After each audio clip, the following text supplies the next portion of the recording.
अब संघ एक बहुत बड़ा संगठन है। शायद अब उसके 100 साल हो रहे, ये 100वां वर्ष है। और दुनिया में इतना बड़ा स्वयंसेवी संगठन कहीं होगा ऐसा मैंने तो नहीं सुना है। करोड़ों लोग उसके साथ जुड़े हुए हैं। लेकिन संघ को समझना इतना सरल नहीं है। संघ के काम को समझने का प्रयास करना है। और संघ स्वयं तो एक पर्पज ऑफ लाइफ जिसको कहे, इसके विषय में आपको एक अच्छी दिशा देता है।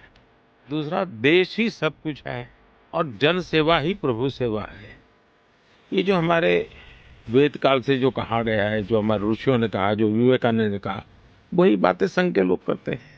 तो स्वयंसेवक को कहते हैं भाई तुम्हें संघ में से जो प्रेरणा मिली वो 1 घंटा शाखा है, वो स्वयं नहीं, यूनिफॉर्म पहनना वो स्वयं संघ नहीं है। तुमने समाज के लिए कुछ करना चाहिए। और वो प्रेरणा से आज ऐसे काम चल रहे हैं। जैसे कुछ स्वयंसेवकों ने सेवा भारती नाम का संगठन खड़ा किया।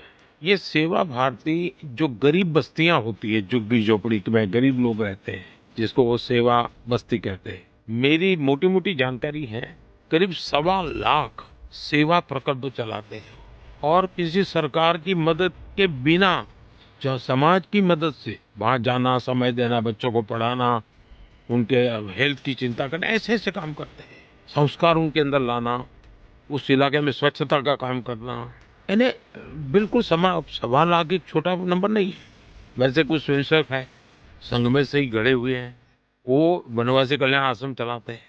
और वो जंगलों में आदिवासियों के बीच में रह करके आदिवासियों की सेवा करते। 70,000 से ज्यादा वन टीचर वन स्कूल एकल विद्यालय चलाते हैं। और अमेरिका में भी कुछ लोग हैं जो उनको लिए शायद $10 या $15 का डोनेशन करते हैं इस काम के लिए।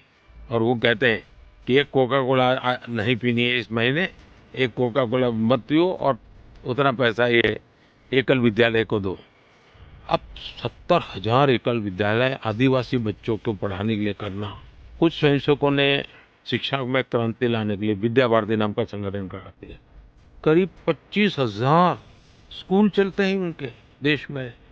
और 30 लाख से छात्र एट अ टाइम होते हैं। और मैं मानता हूं तक करोड़ों विद्यार्थियों को और बहुत ही कम दाम में पढ़ाई हो और संस्कार को भी प्राथमिकता हो, जमीन से जुड़े हुए लोग हों, कुछ न कुछ हुनर सीखे, समाज पर बोझ न बने। यानी जीवन के हर क्षेत्र में वे, चाहे महिला हो, युवा हो, इवन मजदूर, शायद उन मेंबरशिप के हिसाब से मैं कहूँ तो भारतीय मजदूर संघ है, शायद उसके 55,000 के करीब यूनियंस है शायद। और करोड़ों की तादाद में उनके मेंबर्स हैं। शायद दुनिया में इतना बड़ा लेबर यूनियन कुछ नहीं होगा। और सिखा कैसा जाता है, लेफ्टिस्ट लोगों ने मजदूरों की मूवमेंटों को बड़ा बल दिया। लेबर मूवमेंट जो लगे हैं उनका नारा क्या होता है, workers of the world unite, दुनिया के मजदूरों एक हो जाओ, फिर देख लेंगे, ये भाव होता है। ये मजदूर संघ वाले क्या कहते हैं, जो आरएसएस की शाखा से निकले हुए स्वयंसेवक मजदूर संघ चलाते हैं, वो कहते हैं वर्कर्स यूनाइट द वर्ल्ड।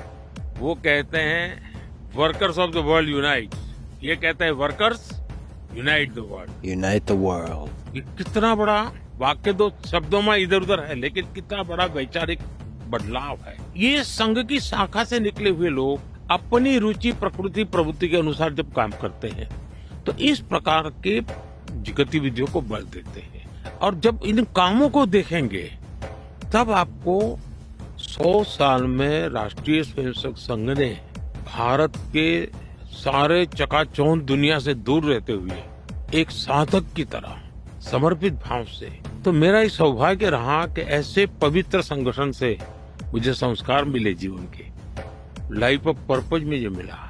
फिर मेरा सौभाग्य रहा कि मैं कुछ पल के लिए, कुछ समय के लिए संतों के बीच चला गया, तो हम मुझे आध्यात्मिक अधिष्ठान मिला, तो शिस्त मिली, लाइफ ऑफ पर्पज मिला, संतों के बाद आध्यात्मिक अधिष्ठान मिला।